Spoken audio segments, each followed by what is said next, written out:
Good morning, viewers and listeners. This is Muriel Felous with a new episode of Rendezvous with Muriel, the podcast to inspire you to go for your dream, because when you do, you become magnetic to people, opportunities, and even love.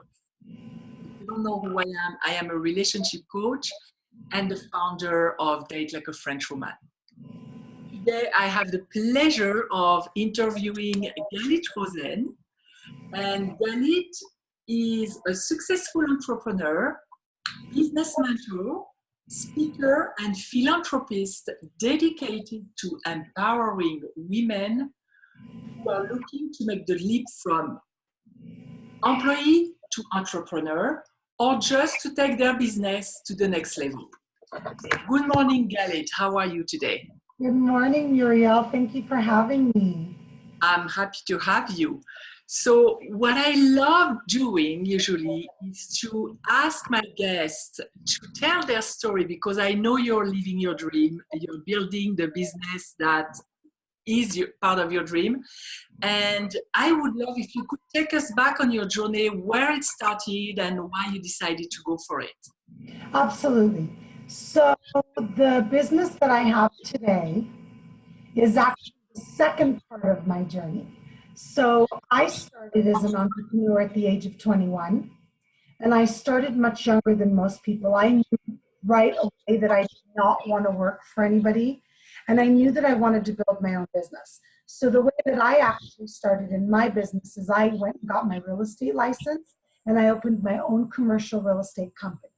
So after 20 years of having a successful business, which I still own and operate, as well as having the opportunity to start multiple businesses that had nothing to do with commercial real estate just because they came my way, I found myself doing a lot of business consulting.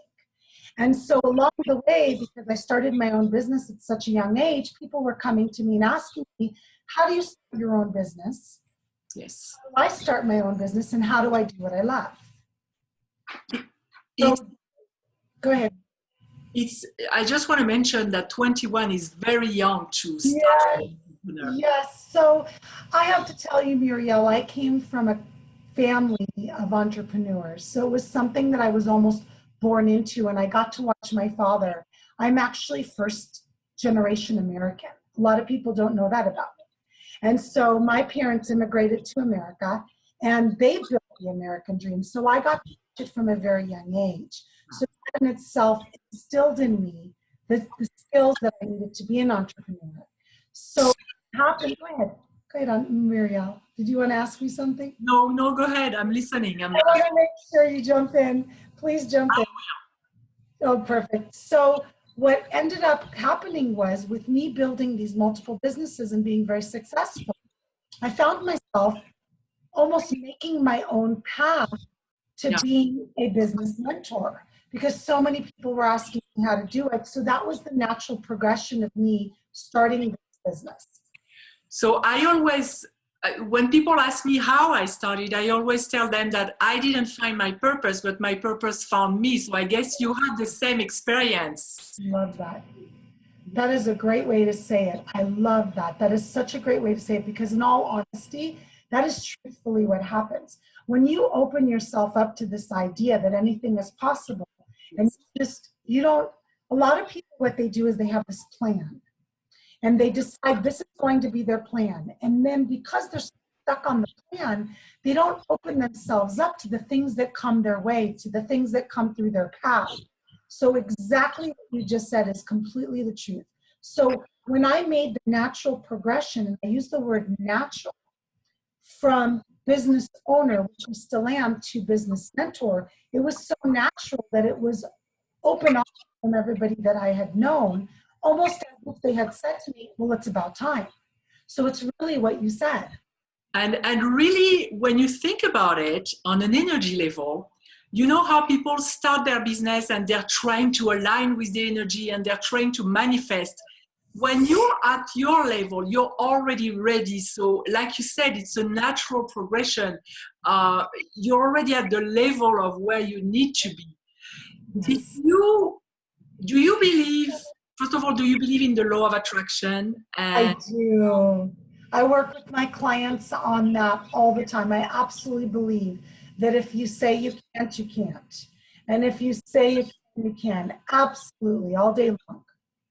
And how do you view guidance from the universe? Do you believe in signs? Do you listen? Because you said you listen, you saw the natural progression. Do you listen to your body? How does it show up in your life for you? So for me, I have found that when I leave myself open for things, it's more about my energy that I'm putting out. So what I have found is, I'm going to give you a perfect example.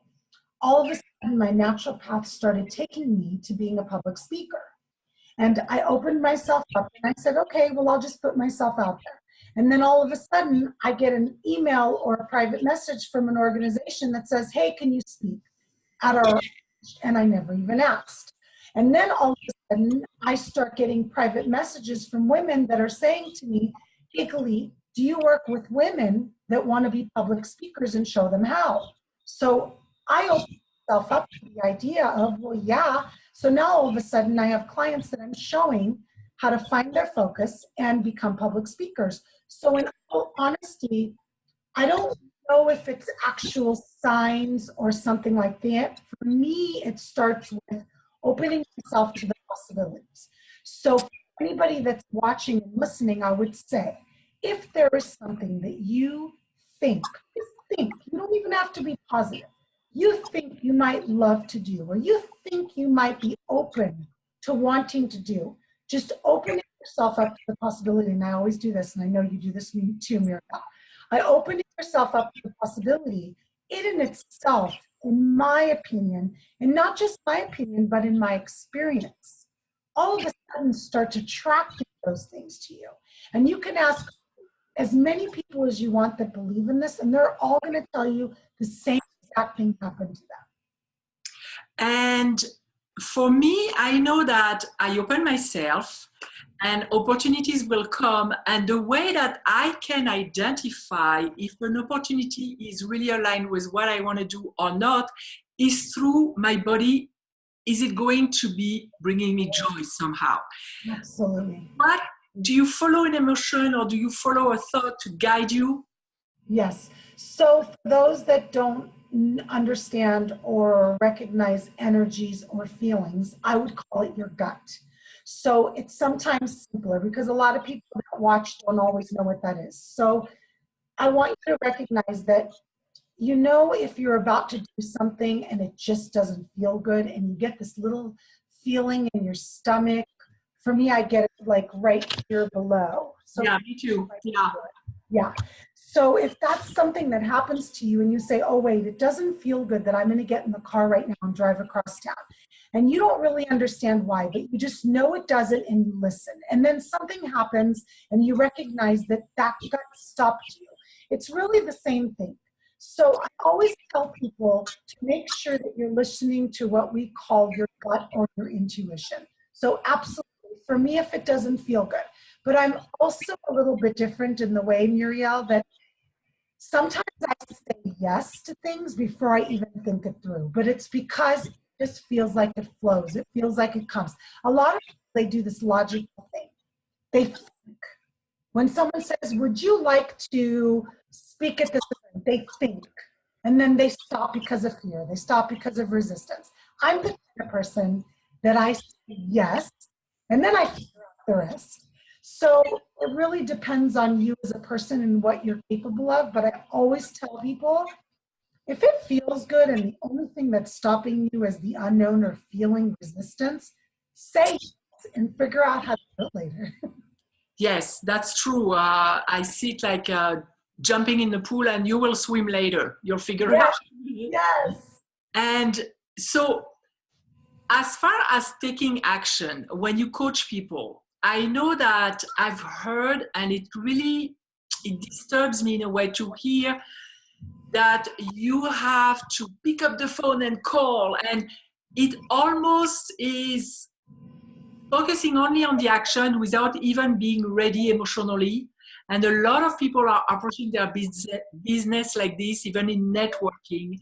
they are after a goal without even thinking how it resonates in their body. What is the advice that you would give someone who needs to start taking action? The first step that they would need to do, like a practical step. So we always have the logical steps and then we have the emotional steps. And to be successful in business, in my opinion, you need to have a blend of both. So the logical step to take action would be first and foremost to make sure that whatever you're going to do in your business aligns with your purpose and what you are trying to accomplish. Because if it doesn't and it comes from a different place, Yeah. it's not going to work and it's not going to be successful every day of the week. But when you work from purpose and you work from passion, everything falls into place. And don't get me wrong, there's always obstacles. That's life. Yes. But if you look at the obstacles as lessons, and instead you look at yourself, because a lot of people, what they do is they immediately go to this place of, oh my gosh, I'm failing and I'm not supposed to be doing this. And this is not, instead of stepping back and trying to recognize, what is this trying to show you? It doesn't mean you're not going to fail. And it doesn't mean you're going to succeed every single time. But instead, there's something there. So the first practical step in action would be, in my opinion, to check yourself. To check yourself and see, is what I'm going to be doing, is what I'm going to be talking about, does that align with what I truly believe in? And that really goes back to being genuine and authentic in everything that you do. Absolutely. Yeah, and we are really in times of authenticity right now. I know that the people who stay successful in our era now are the people who are true and authentic. All the rest is somehow falling. Because although we say yes to an opportunity and we're fired up about it, then there is that moment of, okay, it's concrete now. And there is, of course, we have uncomfort or fear. What do you have your secret weapons against fear, or how to transform it or even use it? Absolutely. One of the things that I love to work with my business clients on is turning their fear into determination. That's terrific. That is something, because what we don't realize is the place that fear comes from, which is also for a lot of people in their heart or below in their stomach, that feeling that gets you all worked up. And for some people, it turns into anxiety. For some people, it's shortness of breath. They get sweaty. They can't breathe. That's your body going into what I call fight or flight mode, because your body is there to protect you. Mm-hmm. So, for example, if you get in a car accident, your body needs to immediately go into that mode to get you out of that car and to protection. What we don't realize is that when we get into that place when we're going to make a big change, or something amazing is coming, or you said okay before you thought about it, is our body's going into a place where it wants to protect us. Yes. So what I do, Muriel, is I first and foremost talk to my body. And I know that sounds funny, but I say to myself, this is not dangerous. I promise you I will protect you. And you are going to be just fine. And that's the first thing I do, is I just kind of settle it. And then I feed into that feeling of fear, because I'm human. I get fear. I get in front of 70 people, I say yes, and then I go, what the heck? What do you do? I can't breathe. And I'm like, oh my gosh. So then I turn around and I say to myself, okay, as much as right now you are feeling fearful, why is it? I ask myself my questions, okay? I like to talk to myself in private. And I tell myself, what is it you're fearing? And of course, it's common. Oh, am I going to do a good job? What are people going to think? Are they going to be interested? Et cetera, et cetera, et cetera. Then I say, let's turn that into determination. And what that does is it pushes me to practice. It pushes me to prepare. It pushes me to work on the topic, on the information, because preparation is always good, and preparation actually calms down the fear. So my first logical step would be focus on turning your fear into determination, and then go ahead and prepare yourself as much as you need to be as ready as you can for what you're going to be doing. Absolutely, because if there is one thing that we know for sure the fear is going to be there. And like you said, we go into fight or flight mode, and then our frontal cortex, the blood is going to the extremities, and we're not as resourceful as usual. So if we're not prepared, that's going to be really a disaster. If we're prepared, we still have some potential there. We're not completely without any resource. So that's an amazing tool. I use affirmations, because what you were talking about are affirmations too, and inner dialogue and breathing. Breathing is Yes, lots of breathing. I always tell people, whatever you do, don't stop breathing. And they laugh at me. And I said, you don't recognize it. You don't recognize how when your heart starts beating really fast, take 3 deep breaths.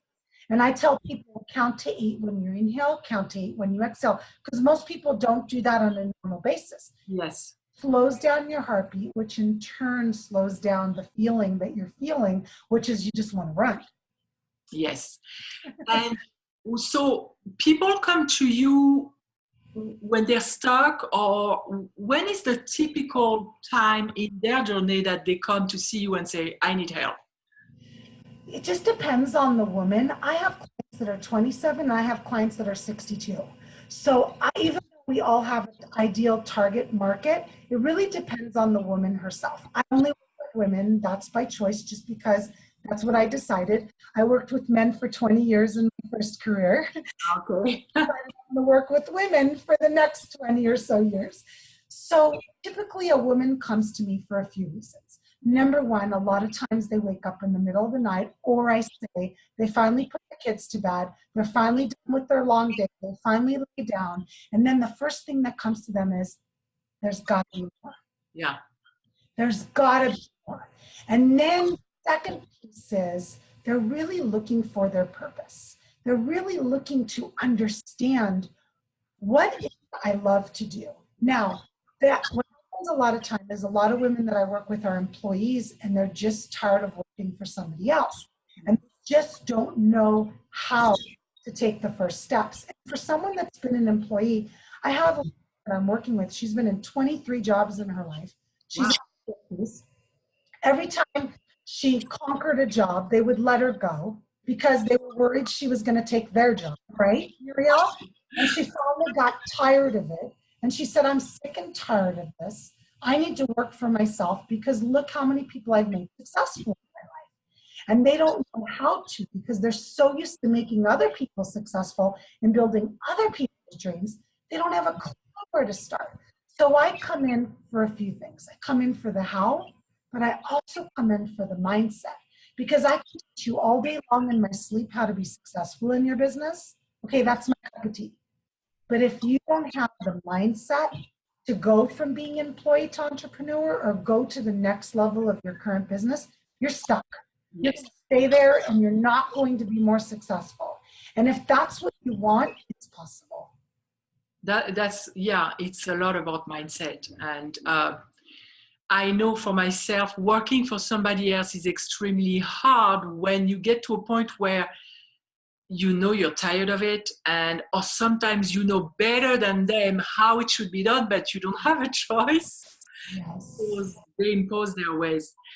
And so do you teach that to your kids? I'm just curious, because I know that my kids are impacted by me and what I'm doing. How do you present that to them? Do you tell them work for yourself, or? So I think that a lot of times, I have 3 children. I have a daughter that's going to be 14, a son that just graduated high school, and a son that's going to be a senior in college. So I think what I'm finding is that it's more of an observed thing. I think it's one of those things, Muriel, as a mother, you know, that I'll give you a quick, tiny story. When my daughter was, she was very clumsy. She would knock over the water or the milk all the time on the table. And every time she knocked it over, her face would get, because she was waiting for reaction. And I would say to her, honey, it's no big deal, it's just milk. It's no big deal, it's just water. And one day we were at the movie theaters, and I put down the Coke, and the Coke spilled. And I was beside myself because I spilled the Coke all over the floor. And my daughter said to me, Mommy, it's no big deal, it's just Coke. That's great. So that's the perfect situation. My son's going to be 21 years old, And he came to me, he's had an internship every summer from college. And he says to me, Mom, I go to these internships and these employers, they speak to me. He got hired again this summer. They speak to me like I'm going to be at their company forever. I don't like the way that feels. And I said to him, sweetheart, who told you you have to work for somebody when you get out of college? Because I don't ever think I have. And that's society, Muriel. Society teaches us to be employees. They don't teach us to be entrepreneurs. My son has been told, sweetie, you want to go work for someone? Be my guest. You want to start your own business? Really? Look at us. We're a family of entrepreneurs. If that's what you want to do, you just go ahead and do it. Yeah. So I think that they learn from observation. They do. They do, and it's very funny because, so your anecdote, I have one with my oldest where, of course, I taught my kids to work with their emotions and master their emotions and all that. And one day, I don't know, I was raising my voice on her and I was behind her and she was in the bathroom and she turned around and she looked at me and she said, so, I thought we were supposed to be masters of our emotions. There you go. Like, oh man. Yes. Yes, they do absorb. They do. Yes, We model more than what we say. So that's an amazing example. One of my big pillars when I coach and the things that I love the most is self-love, because that's where everything starts. But people hear that a lot and they don't necessarily know what it means to them. So I would love to ask you, what does self-love mean to you? What's your definition? Because there are many. Absolutely. So with my clients, everybody's got their own little words, but they all mean the same. I don't use the word self-love, which is a beautiful thing. I more so use the do you believe in yourself, which really is the same thing. Mm-hmm. You believe in yourself and you have confidence in yourself, that means you love yourself. And so what I work with my clients on is I say to them, okay, a lot of times, Muriel, when they come to me with the obstacles that are keeping them from having the business they desire or the life that they desire, it typically isn't the reasons that they think that is keeping them from it. I don't know how, I don't have the knowledge, where do I start? It typically has to do with not believing in themselves. And not believing in themselves means they do not love themselves. So it really is the same thing. So what I do with them is I say to them, okay, this is something I love doing in my workshops. Take a piece of paper, write down every reason why the people that love you love you. What do they tell you you're amazing at? Why do they tell you they love you? Your parents, your children, your spouses. It doesn't matter, your best friends. They always tell you you're the best listener. You care so much. You give so much. Whatever it is. And the reason I start there is because it's easier to look at other people and why they love you than why you love yourself. And then I turn around and say to them, if they're a mother, because I work with a lot of mothers, if they're a mother, I say, if your child came to you and said, hey mom, I want to be a ballerina. Most moms are going to say, you can be whatever you want, honey. I will love and support you. Why are we always quick to love and support everybody else, but not ourselves? Self-love piece. And that's a woman thing. And I know you work with men and women, but for me, I work with women. And it's a self-love thing. As women, we are givers, givers, givers, givers, and we lose ourselves in that. That's true. And most of my audience and my clients are actually women. Are they okay? Yeah, and we somehow were trained to take care of everybody else and ourselves last, if there is time, if there are resources. So that's somehow a habit, and it's really important also to think about ourselves. And like you were pointing out, the people who see us, they're way more gentle with us than we are with ourselves. Yes. So doing that exercise is really useful, because then you realize how critical you are with yourself, and other people see you way bigger and more beautiful than you see yourself most of the time, until you start working with yourself, of course. Yes, and that's an ongoing project in itself. All of us that work on ourselves on a daily basis, like you and I, Muriel, every time we we peel back one layer, another layer shows up. It's just being human. So you Yeah. have one layer of self-love, and then some other insecurity shows up. And what differentiates us from other people isn't that we don't have things we have to work through. It's that we work through our stuff on a constant basis. And so anybody that's listening needs to recognize that you just have to make a choice that you want to change something in yourself. And if you want to, it's possible. It just takes work. And it starts with a decision, really, because Yes, the that's right. decision will start the momentum even without even doing anything else. It's already starting. Absolutely. And what I know for myself and everyone I work with is that there are days where we love ourselves pretty well, and there are days where we look at ourselves and we say, oh my God. And we need to be gentle with that too, because Yes. we're human, like you were saying. Yes. We are our worst enemy at times. And I giggle so much because it's our thoughts, right? So we should be able to control them, right? No. Yes. We can. They control us until we learn and work at it and practice. And it's so possible to control your thoughts. So just recognize that you can control your thoughts, they're yours. Just make a choice, like you said, make a decision, and just work at it every day. That's about the only thing that we really can control for sure is what's in there, because the rest we can impact, but we cannot. Absolutely. Absolutely. How did self-love help you in your success? Well, I think for me, I want to say that as I get wiser, I don't like to say older, right, Muriel? As I get wiser, I accept myself for who I am more and more. And I don't compare myself to other people. Oh, yes. Recognize that comparing yourself to other people, which by the way is also human nature, all it does is set you up for failure. Because the best thing that you can do is recognize you are uniquely you and you are perfectly you. And if you choose to change, you choose to change for yourself and not for anybody else. So for me, self-love grows every single day and has helped me in my success because the more that I accept myself for who I am and recognize I don't have to be anything that anybody else wants me to be, the more I become genuinely and authentically myself, which in turn turns into success in my business. And it probably helps you with your clients as well, right? Because you can accept them also and have more compassion for them. Absolutely, because they feel it. Anybody that works with people like you and I do on a one-on-one or group basis, people know when you're fake. I don't care who you are. And when you are real and you show your good days and your bad days and you learn from them and teach from them, then that in itself just helps you be more successful. Yeah, it makes you a better coach because you give them permission to do the same thing. Absolutely, yes. I'm a big believer in giving people permission to be who they want to be. Yes.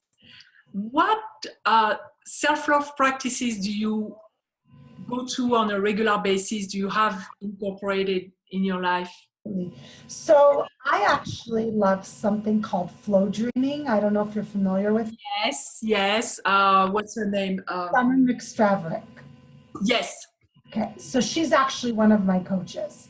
I Oh, love her. And so flowdreaming.com, it's just to tell you about it, just amazing. giving out information. But I love flow dreams because I can do them when I'm awake, when I'm doing my hair. And basically what it is, for those of you that don't know, is it's an awake affirmation. So it's like meditating, but you're awake. So I choose the ones that resonate with me for whatever it is. So if you want to be more successful, if you want to overcome fear, whatever it is, you want to go to the next level, whatever it is that you want to do, flow dreaming is something. I also am a big believer in quiet meditation time. So I spend a lot of time in complete pin drop quiet. A lot of people can't do that. It took me time to get to that place. It took me time. I've been on this journey for 7 years now. And at first it was like a train wreck in my head. Yes. Now I can sit in complete silence for hours while I'm working or while I'm whatever, relaxing outside, nature. So I feel like everybody's tools needs to match their personality. Exactly. So for me, I go to just working on myself and whatever it is I need to work through within myself on a daily basis. And it changes. It changes whatever's happening inside me or what's happening in my life. It even changes because I've been meditating for years too. And most of the time, no problem. But there are one of those days sometimes where I cannot do it. So I won't force myself. I will do stuff that are more in movement Yes. or flow dreaming, because it's still, meditation is a brain training and flow dreaming is too, and it's changing the wiring of the brain. So that's why you can do it so easily after a few years, because your brain knows like that. Yes. Yes, and you want to be consistent. So Yes. it's really important. The most successful people start every day similar to the day before. The biggest mistake that a lot of people make that own their own businesses or just in general is they rush in their mornings. Yes. And for me, even during the school year, I'm always up before everybody else. I have children, so I'm always up before everyone else. I always have a pin drop quiet house for at least 30 minutes in the morning. And before I have to start my crazy, because for those of you that have kids know what it's like when they're in school. In summer, we get a little break. So you want to pick what your routine is and you want to do it. And it doesn't mean it has to be what Muriel and I do. It could be working out. It could be going for a walk. It could be going swimming. It could be going and just sitting in the backyard. Whatever resonates with you, you want to make it the way you start every morning. Some people like to write in their journal. Yes. Whatever works for you. It's I would say an empowering practice. Whatever empowers you, you need to pick and do it consistently. Yes. So that meditation helps me in my business because it gives me ideas. And I know for me it's natural, but some people who will listen and are not really familiar with energy, the law of attraction and all that, there are meetings that would not have happened if I didn't meditate that morning. And I know that for sure. Yes, absolutely. The vibration for it. Absolutely. And it's just putting yourself in that place and believing and knowing and everything to follow with action. Don't get me wrong. You can't stay home and dream about that gorgeous guy that's going to come date you and wait for him to knock at your door, because more than likely that's not going to happen. No. You believe that that gorgeous guy is going to show up and you put yourself out there, which I call action.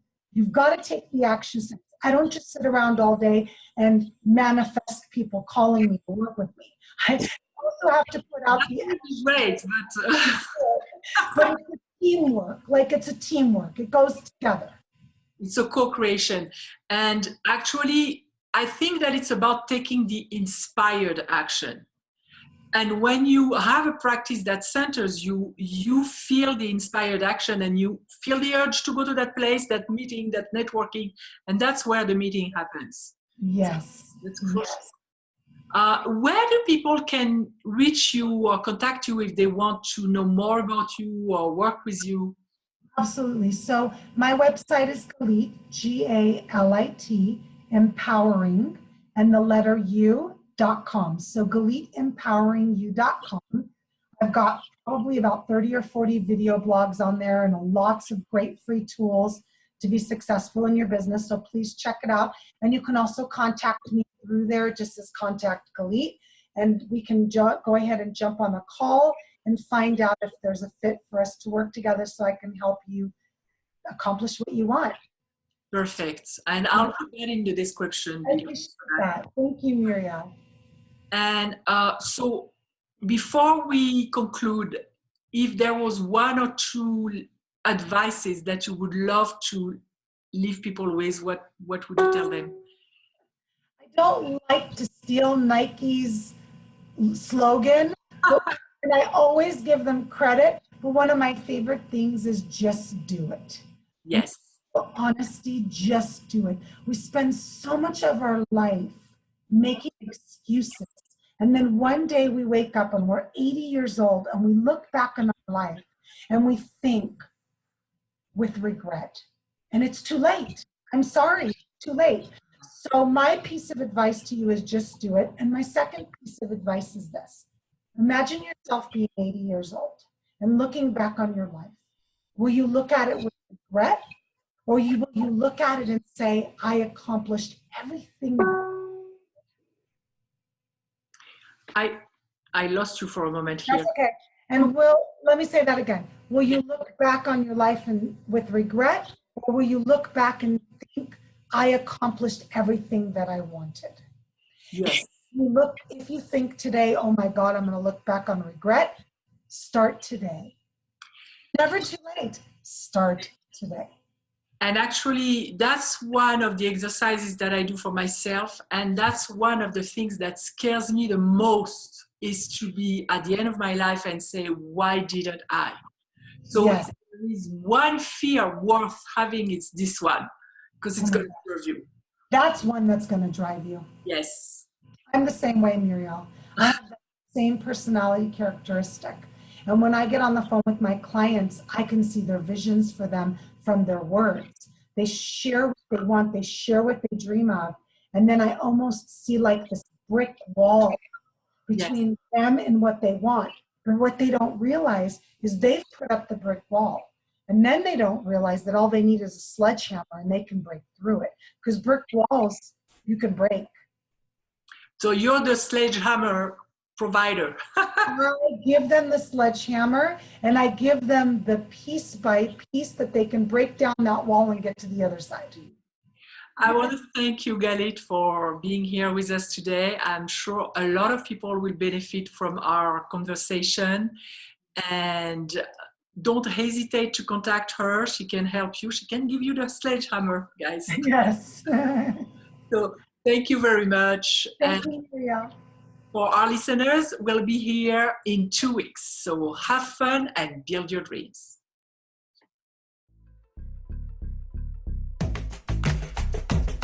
For questions or to apply for an interview, visit datelikeafrenchwoman.com.